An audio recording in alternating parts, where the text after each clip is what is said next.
Hello dear students, आज हम करने जा रहे हैं lecture number 2 structure of atom का। तो आज जो टॉपिक्स हम कवर करेंगे, discovery of proton, discovery of neutron and comparison table पढ़ेंगे हम इलेक्ट्रॉन, प्रोटॉन और न्यूट्रॉन की। आइए फर्स्ट लेक्चर आप लेकर आए हैं। फर्स्ट लेक्चर में हमने डिस्कस किया था कैसे इलेक्ट्रॉन की डिस्कवरी हुई, तो उसके अकॉर्डिंग हम प्रोटॉन को भी पढ़ेंगे, ऐसे ही हम न्यूट्रॉन को भी पढ़ने वाले हैं। तो बने रहिएगा वीडियो में। अब जैसे कि हमने इलेक्ट्रॉन की डिस्कवरी की थी तो डिस्चार्ज ट्यूब एक्सपेरिमेंट किया था। सेम यहाँ पर भी हम क्या करेंगे, हमने बनाई डिस्चार्ज ट्यूब। डिस्चार्ज ट्यूब में हमने 2 इलेक्ट्रोड प्लेस करने हैं, एक हमने कैथोड प्लेस करना है, एक हमने एनोड प्लेस करना है। तो कैथोड होता है नेगेटिवली चार्ज, एनोड होता है पॉजिटिवली चार्ज। इसको हम क्या करेंगे, एक बैटरी के थ्रू कनेक्ट कर देंगे। ये हमने बैटरी सोर्स लगा दिया और बैटरी सोर्स में हमें हाई वोल्टेज रखना है, 10,000 वोल्ट के अप्रॉक्स। इसके अलावा यहाँ पर हमने क्या करना है, वैक्यूम पंप लगाना है।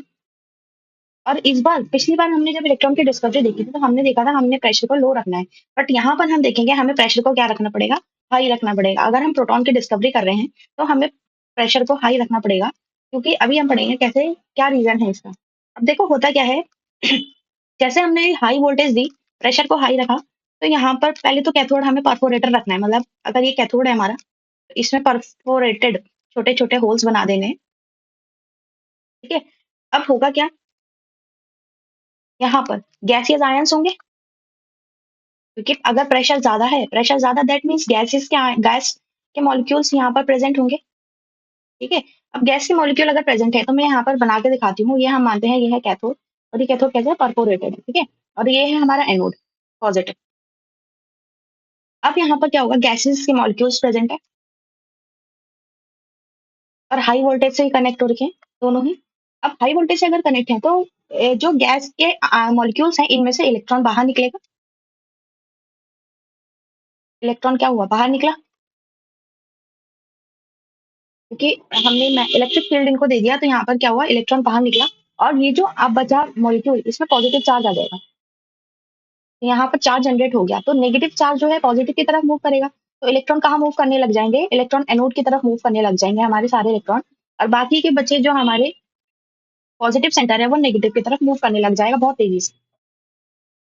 गैस के जो आयंस है वो कहाँ मूव कर रहे हैं, गैस के जो आयंस है वो मूव करने लग जाएंगे कैथोड की तरफ, और इलेक्ट्रॉन कहाँ मूव करने लग जाएंगे, हमारे एनोड की तरफ मूव करने लग जाएंगे। तो हमें ऐसे दिखाई देगा कि एक तरीके से रेज निकल रही है, और ये रेज किस तरफ जा रही है, कैथोड की तरफ जा रही है, ठीक है। पर ये रेज, हम ध्यान रखना, ये रोज रेज जो है प्रोटॉन नहीं है, ये एनोड रेज, एनोड रेज ही हम बोलते हैं इन्हें। और ये एनोड रेज का ओरिजिन किससे हो रहा है, गैसेस आयन से हो रहा है। समझ में आया कि जो रेज निकल रही है एनोड की तरफ से, वो कहाँ से निकल रही है, वो गैसेस आयन की वजह से निकली, क्योंकि हमने प्रेशर को क्या कर दिया, बढ़ा दिया। तो जो गैसेस आयन है वो एक रेज की फॉर्म में हमें जाते हुए दिखाई दे रहे हैं। अब कैसे पता लगा कि कुछ रेज जा रही है यहाँ से, तो हुआ क्या, हमने यहाँ बैक यहाँ पर कैथोड की बैक साइड में स्क्रीन लगाई थी, किसकी, जैसे हमने पीछे इलेक्ट्रॉन्स में ही पढ़ा था, फ्लोरोसेंट स्क्रीन लगानी है जिंक सल्फाइड की। तो यहाँ पर जिंक सल्फाइड की जैसे ही ये पार्टिकल स्ट्राइक हुए जिंक सल्फाइड की स्क्रीन पर, ये ग्रीन कलर की चमकने लगे। अब ये जब ये ग्रीन कलर की चमकने लग गई, इसका मतलब यहाँ पर कुछ ना कुछ पार्टिकल आ रहे हैं। अब सेम जैसे एक्सपेरिमेंट हमने किया था, हम क्या करेंगे, हम क्या करेंगे, इसके पाथ पर, ये जो भी पाथ है इन पार्टिकल्स है, इन पार्टिकल्स के पाथ पर हमने कोई इमेज रख देनी है। अब एज इट इज इमेज हमको यहाँ बनती हुई दिखाई देगी, शैडो में दिखाई देगी। इसका मतलब ये जो रेज आ रही है वो स्ट्रेट आ रही है।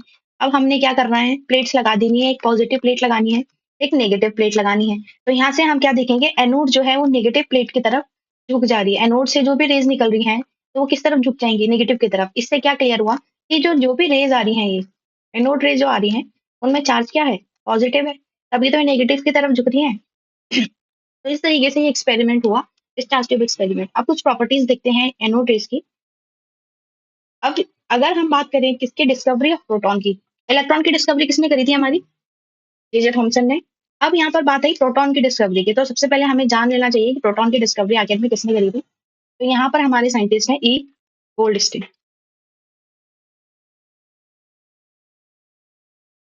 1836 में इन्होंने प्रोटॉन की डिस्कवरी करी थी, ये वहीं जे थॉमसन ने करी थी इलेक्ट्रॉन की डिस्कवरी। अब यहाँ पर एक चीज हमने चेंज करी, जो डिस्चार्ज ट्यूब है, डिस्चार्ज ट्यूब में हमने क्या करा, कैथोड को परफोरेटर रखा, परफोरेटेड कैथोड यूज किया। इसके अलावा हमने गैस का जो प्रेशर है वो हाई रखा, ठीक है, ये डिफरेंस है क्योंकि हाई प्रेशर पे ही गैस के जो मॉलिक्यूल्स हैं वो प्रेजेंट होंगे, एग्जिस्ट करेंगे। ठीक, अब पढ़ लेते हैं characteristics of cathode ray, anode rays.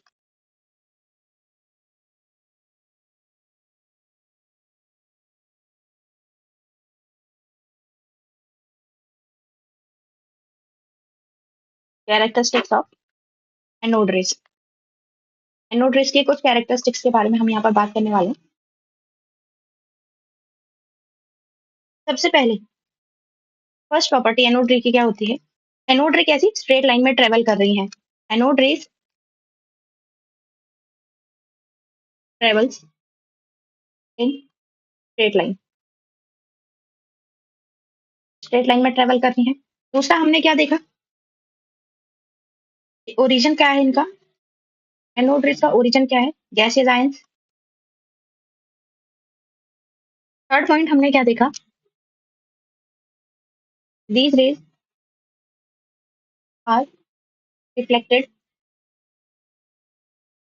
By magnetic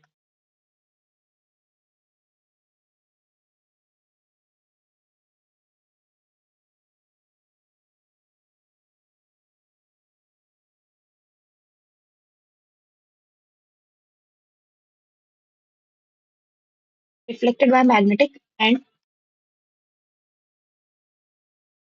electrical field.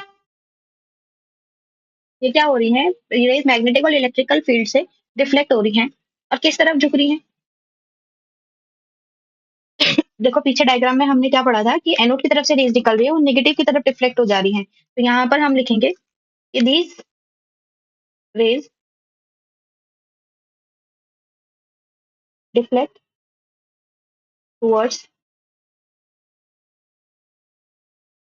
Negative plate. That means these rays consist of positively charge particles. तो मतलब ये जो रेज हैं पॉजिटिवली चार्ज पार्टिकल से मिलकर बनी हुई हैं। फोर्थ पॉइंट हम क्या बोल सकते हैं कि अगर ये पार्टिकल्स कैथोड की तरफ मूव कर रही हैं तो इनके बीच में अगर कोई ऐसा ऑब्जेक्ट रखा जाए, व्हील रखी जाए, तो व्हील क्या करने लग जाएगी, रोटेट करने लग जाएगी। या फिर अगर हम ऐसा कोई गोल्ड की शीट लगा दें या किसी मेटल की शीट लगा दें, तो पार्टिकल जब स्ट्राइक होंगे किसी मेटल की शीट पर, तो हम ये देखेंगे कि जैसे ही मेटल की शीट पर पार्टिकल स्ट्राइक होगा, हीटिंग इफेक्ट जनरेट होगा। जैसे हमने कैथोड वाले केस में भी पढ़ा था, ऐसे एनोड वाले केस में भी हम देखेंगे कि एनोड रेज क्या कर पा रही है, हीटिंग इफेक्ट क्रिएट कर पा रही है। तो यहाँ पर यही पॉइंट हम नेक्स्ट लिखने वाले हैं, fourth point. Like cathode rays,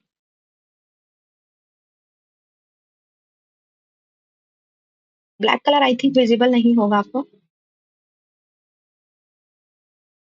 like cathode rays, these rays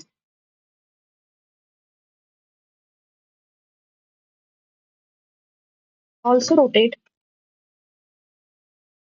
the wheel placed in their path।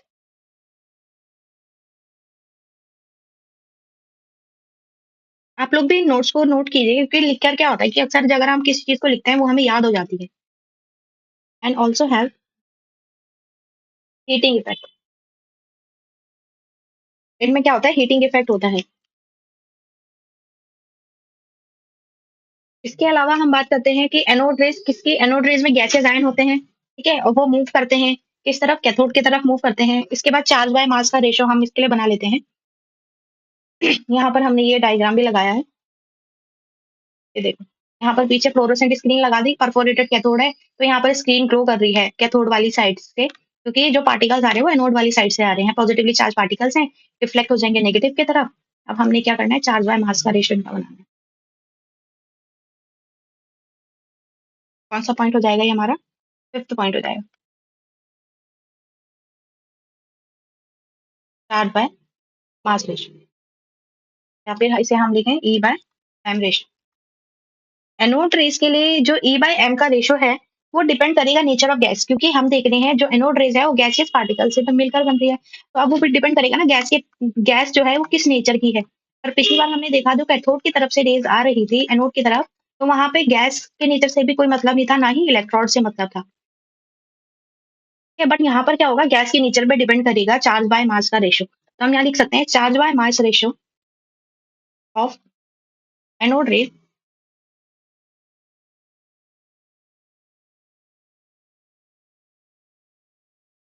Depend upon the nature of gas. Gas का किस टाइप का नेचर है वो उस पर डिपेंड करेगा। तो यहाँ पर लिख सकते हैं E by M charge by mass ratio changes with gas. जैसे गैस चेंज करेंगे चार्ज बाय मास का रेशियो भी चेंज हो जाएगा। It will not remain same. It will not remain same. तो एक जैसा नहीं रहेगा। ठीक है, आई होप इतना क्लियर हुआ होगा आपको। देन नेक्स्ट हम ये देखते हैं, अब अगर बात हुई चार्ज बाय मास रेशियो की, तो ये बात होती है कि चार्ज बाय मास का रेशियो हाईएस्ट कब आएगा। ठीक है, अब क्योंकि अलग अलग गैस रखने में अलग अलग चार्ज बाय मास का रेशियो आएगा, तो हाईएस्ट किस केस में आएगा, क्योंकि चार्ज बाय मास रेशियो किस पे डिपेंड कर रहा है, गैस पे डिपेंड कर रहा है। तो यहाँ पर अगर हम बात करें, हम क्या कर रहे हैं, चार्ज बाय मास, मतलब अगर मुझे बोलना है कि चार्ज बाय मास का रेशियो हाईएस्ट कब आएगा, तो जब मास लोवेस्ट होगा तब चार्ज हाईएस्ट आएगा। ऐसा ही बोल रही हूँ मैं। अगर मास लीस्ट मास हुआ तो यहाँ पर हमें चार्ज बाय मास का रेशियो हाईएस्ट मिल सकता है ना। तो सबसे लाइटेस्ट गैस, सबसे हल्की जो गैस होती है या एलिमेंट होता है वो क्या हो गया, हमारा हाइड्रोजन। सबसे लाइटेस्ट गैस कौन सी हुई, हमारी हाइड्रोजन हुई। तो मास, हाइड्रोजन को जो मास होगा ऐसा होगा, मिनिमम होगा। अगर इसका मास मिनिमम हुआ, जैसे अगर मैं बात करूँ हाइड्रोजन की, तो हाइड्रोजन में एक ही प्रोटॉन है और एक ही इलेक्ट्रॉन है, एक ही प्रोटॉन है और एक ही इलेक्ट्रॉन है। तो अगर ये एटम है हमारा हाइड्रोजन का, तो एक इलेक्ट्रॉन ये है यहाँ पर, यहाँ पे मिडल में एक प्रोटॉन होगा। तो यहाँ पर अगर इस एटम को मैं रखूँ इलेक्ट्रिकल और मैग्नेटिक फील्ड में, ये पॉजिटिवली चार्ज है, ये नेगेटिवली चार्ज है, तो इलेक्ट्रॉन निकल के कहाँ मूव करेगा, पॉजिटिव की तरफ, और ये सेंटर कहाँ मूव करेगा, नेगेटिव की तरफ। तो यहाँ पर अब क्या बचा, इस मॉलिक्यूल के पास कितना प्रोटॉन है, एक ही तो प्रोटॉन है, एक ही प्रोटॉन है किसके पास, हाइड्रोजन के पास। तो हम क्या बोल सकते हैं, अगर हाइड्रोजन का केस है, इन केस ऑफ हाइड्रोजन,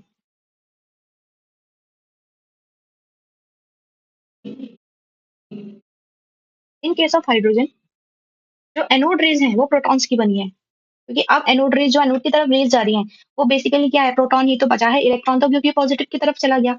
अब कैथोड की तरफ कौन जा रहा है, प्रोटॉन ही जा रहा है खाली। तो in case of hydrogen, anode rays are made up of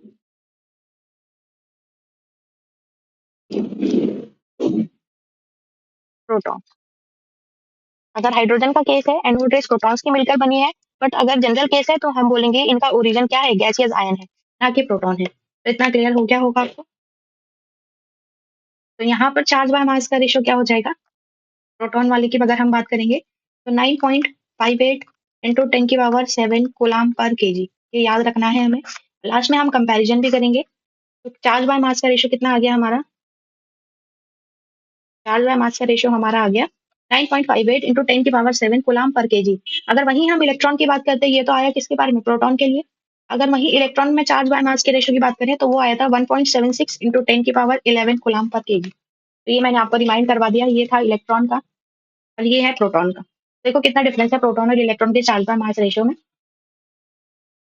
अब वहीं अगर मैं बात करूं चार्ज, प्रोटॉन में चार्ज कितना होता है, +1.6 इंटू 10⁻−19 कूलाम। सेम होता है। वहीं चार्ज ऑन इलेक्ट्रॉन क्या था, -1.6 इंटू 10⁻−19 कूलाम। मैग्नीट्यूड सेम होता है बट साइन डिफरेंट होता है, क्योंकि इलेक्ट्रॉन में नेगेटिव चार्ज होता है, प्रोटॉन में पॉजिटिव चार्ज होता है। वहीं अगर मास ऑफ प्रोटॉन की बात करते हैं, मास कैसे निकालते हैं हम, charge upon charge by mass ratio.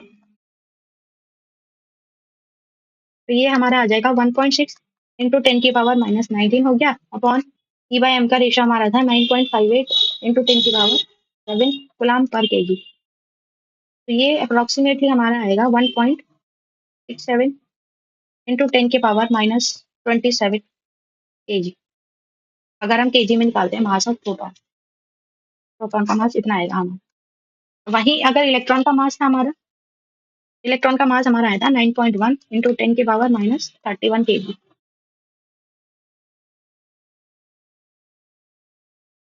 तो ये था कुछ प्रोटॉन के बारे में कि प्रोटॉन की डिस्कवरी कैसे हुई। एक बार रिवाइज कर लेते हैं। तो प्रोटॉन की डिस्कवरी सबसे पहले करी ई गोल्डस्टीन ने 1836 में। यहाँ पर डिफरेंस क्या आया कि हमने इस बार डिस्चार्ज ट्यूब एक्सपेरिमेंट जब किया, इस बार कैथोड को हमने परफोरेटेड रखा, साथ ही में जो गैस का प्रेशर है वो हमने ज़्यादा रखा ताकि गैस के आयन्स यहाँ पर एग्जिस्ट करें। इसके अलावा हमने क्या देखा कि जो गैस के आयन्स हैं, उनमें से इलेक्ट्रॉन जैसे ही वोल्टेज आया, इलेक्ट्रिसिटी आई, तो इलेक्ट्रॉन किस तरफ मूव करे? पॉजिटिव की तरफ। अब बचा हुआ जो गैसियस आयन है वो मूव करा कैथोड की तरफ हमारा। फिर हमने देखा हमने क्या करा, जो जेडएनएस की स्क्रीन फ्लोरोसेंट स्क्रीन लगाई थी कैथोड की बैक साइड पे, वो ग्लो करने लगी। इसका मतलब जो कुछ ना कुछ पार्टिकल्स आ रहे हैं किस तरफ से? एनोड की तरफ से। अब ये देखने की कोशिश करी वो कैसे चल रहे हैं। तो हमने क्या रखा, एक ऑब्जेक्ट रखा, ऑब्जेक्ट का एज इट इज शेडो कहाँ पड़ा? कैथोड की बैक साइड पर। तो इससे पता लगा कि जो रेज आ रही है वो बिल्कुल स्ट्रेट आ रही हैं। फिर हमने मैग्नेटिक और इलेक्ट्रिकल फील्ड जनरेट किया, तो वहां देखा कि प्लेट्स लगाने पर जो एनोड रेज आ रही हैं वो नेगेटिव की तरफ डिफ्लेक्ट हो गई। अब नेगेटिव की तरफ अगर रेज डिफ्लेक्ट हुई, दैट मीन्स ये जो प्रोटॉन मतलब रेज आ रही है एनोड से वो कैसे चार्ज है? पॉजिटिवली चार्ज है, इसलिए नेगेटिव की तरफ वो डिफ्लेक्ट हो गई। देन उसके बाद हमने ये देखा कि व्हील रख के देखा तो व्हील क्या हो रहा है? रोटेट हो रहा है। इसके अलावा मेटल रख के देखिए तो मेटल हीट हो रही है। तो यहाँ से हमने कुछ बात करी। तो फर्स्ट प्रॉपर्टी थी anode rays travels in straight line. Second, इसका ओरिजिन क्या है? गैसियस आयन है। Third, these rays are deflected by magnetic and electrical field. अब जो रेज हो रही है वो नेगेटिव की तरफ रिफ्लेक्ट हो रही है, मतलब इनमें क्या चार्ज होगा? पॉजिटिव चार्ज होगा। Like cathode ray, they also rotate the wheel placed in their path and also have heating effect. Next हमने चार्ज बाय मास का रेशियो पढ़ा। हमने देखा कि चार्ज बाय मास का रेशियो किस पे डिपेंड कर रहा है? गैस के नेचर पे डिपेंड कर रहा है। तो अगर हमने गैस चेंज करी वो सेम नहीं रहेगा, वो गैस के साथ साथ बदलता रहेगा। अब हमने बात करी कि चार्ज बाय मास का रेशियो हाईएस्ट कब आएगा? चार्ज बाय मास का रेशियो हाईएस्ट तब आएगा जब हम सबसे हल्की गैस लेंगे, क्योंकि मास अगर कम होगा तो चार्ज बाय मास का रेशियो ज्यादा आएगा। तो ये देखा सबसे हल्की गैस कौन सी है? हाइड्रोजन है, तो क्योंकि उसका मास मिनिमम है। तो वहां हमने देखा हाइड्रोजन में एक इलेक्ट्रॉन, एक ही प्रोटॉन है। तो इलेक्ट्रॉन मूव करेगा पॉजिटिव की तरफ, बचेगा क्या? खाली एक प्रोटॉन। तो हमने ये बात करी कि अगर हाइड्रोजन का केस है तो उस केस में जो एनोड रेज है वो सिर्फ किसके मिलकर के बनी है? प्रोटॉन से मिलकर के बनी है। देन नेक्स्ट हमने charge charge by mass ratio और मास की हमने बात करी। तो इतना था हमारा प्रोटॉन के बारे में। नेक्स्ट हम आते हैं डिस्कवरी ऑफ न्यूट्रॉन। आपको ये चीजें याद होनी चाहिए। यहाँ पर याद क्या रखना है? डिस्कवरी किसने करी, साथ ही में मास, चार्ज बाय मास का रेशियो एंड चार्ज क्या है इलेक्ट्रॉन, प्रोटॉन या न्यूट्रॉन में। इसको लास्ट में हम समराइज भी कर देंगे किस तरीके से, क्या क्या कंपैरिजन करेंगे तीनों के बीच में। अब यहाँ पर बात करते हैं डिस्कवरी ऑफ न्यूट्रॉन्स की। सबसे पहले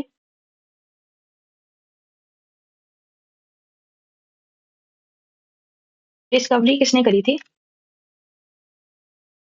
प्रोटॉन न्यूट्रॉन की डिस्कवरी हमारी करी थी जेम्स चैडविक ने।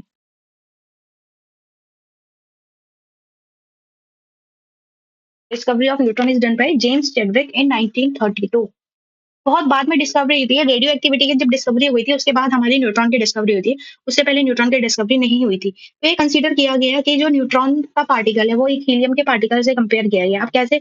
यहाँ पर बम्बार्डमेंट हुआ, हमने क्या लिया? एक थीन शीट ली बेरिलियम की। तो यहाँ लिख लेते हैं। सबसे पहले मैं आपको बता देती हूँ, थ्योरी बाद में लिख लेंगे। हमने क्या लिया? बेरिलियम की एक शीट ली। अब बेरिलियम का एटॉमिक नंबर क्या होता है? 4। मास नंबर होता है 9। एटॉमिक नंबर को हम नीचे की साइड लिखते हैं, मास नंबर को हम ऊपर की साइड लिखते हैं। अब कैसे इसको याद करोगे? अब जैसे कि मान लो आपके पास कोई बर्डन हो गया, टीचर ने आपको कोई काम दे दिया, तो हमें क्या लगता है? मास फील होने लग जाता है, यार हमें ये भी करना है, घर जाके बहुत सारा काम करना है। तो इसका मतलब हमारे माइंड में क्या हो रहा है? एक तरीके से वेट फील हो रहा है, मतलब मास फील हो रहा है। तो मास कहाँ फील हो रहा है? सर पे। ठीक है। तो वहीं बेरिलियम का मास या किसी भी एलिमेंट का मास कहाँ होगा? उसके सर पे रखा हुआ होगा। इससे याद रख लेना। बेरिलियम की शीट ली हमने, और बेरिलियम की शीट में हमने अल्फा पार्टिकल स्ट्राइक किया, और अल्फा पार्टिकल हम हीलियम से कंपेयर करते हैं। तो हीलियम का एटॉमिक नंबर होता है 2 और मास नंबर होता है इसका 4। इसको हम क्या बोलते हैं? Alpha particle. ये हमारे हुए अल्फा पार्टिकल। अब रेडियो एक्टिविटी जब हुई उसके बाद ये डिस्कवरी हुई। ठीक है। तो अब ये देखा गया कि यहाँ से एक नया कंपाउंड फॉर्म हुआ, और उस नया कंपाउंड का मास जो है देखो 9 और 4 कितना हुआ हमारा? 9 में अगर मैं 4 ऐड करूँ, 9 के बाद 10, 11, 12, 13, 13 जो नया कंपाउंड हमें यहाँ पर मिलना चाहिए, उसका मास कितना होना चाहिए? 13 होना चाहिए। और एटॉमिक नंबर कितना होना चाहिए? 4 और 2 6 होना चाहिए। यही तो होना चाहिए। बट यहाँ पर ये देखा गया कि जो नया कंपाउंड फॉर्म हुआ उसका मास 13 नहीं है। कितना मास है? 12 मास है। 13 मास ना होकर के मास जो इस बार आया वो 12 आया। एटॉमिक नंबर 6 कैसा होता है? कार्बन का होता है, और सेम मास हो गया 12। अब एक मास नंबर 1 कहाँ गया? वो न्यूट्रॉन की फॉर्म में चेंज हो गया। ठीक है। एक मास मास नंबर जो है वो न्यूट्रॉन को कंसीडर किया गया था। न्यूट्रॉन का मास, ये क्या है हमारा? यही हमारा पार्टिकल है न्यूट्रॉन। तो ये देखा गया कि जब बेरिलियम की शीट पर हमने अल्फा पार्टिकल को स्ट्राइक किया तो एक नया पार्टिकल मिलकर के बना। ठीक है। नया कंपाउंड या नया एलिमेंट मिला। अब वो जो नया एलिमेंट मिला, एटॉमिक नंबर तो हमें सही मिल रहा था दोनों के एडिशन से, बट मास नंबर हमको डिफरेंट मिल रहा था। मास नंबर ये देखा एक डिजिट कम मिल रहा है, तो एक डिजिट कम क्यों मिल रहा है? जो एक बचा हुआ मास था वो किस फॉर्म में बाहर हमको दिखाई दिया? वो न्यूट्रॉन के फॉर्म में हमको दिखाई दिया। तो यहाँ से हम बोल सकते हैं इसमें एक्सपेरिमेंट में हुआ क्या, bombardment of bombardment of beryllium tin sheet by alpha particles,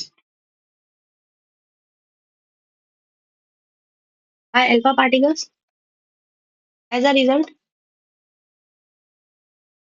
we observe that certain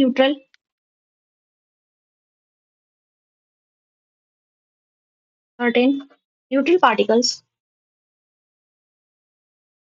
are emerging।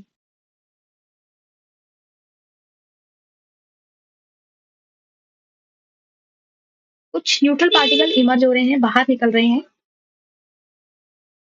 these neutral particles these neutral particles are named as neutron. इन्हीं न्यूट्रल पार्टिकल्स को हमने क्या बोला? न्यूट्रॉन बोला। अब वही एक्सपेरिमेंट हमने करके देखा कि हमने मैग्नेटिक प्लेट लगाई, अब डिफ्लेक्ट किस तरफ हुआ ये पार्टिकल से, तो ये हमने देखा कि neutron neutron are not deflected.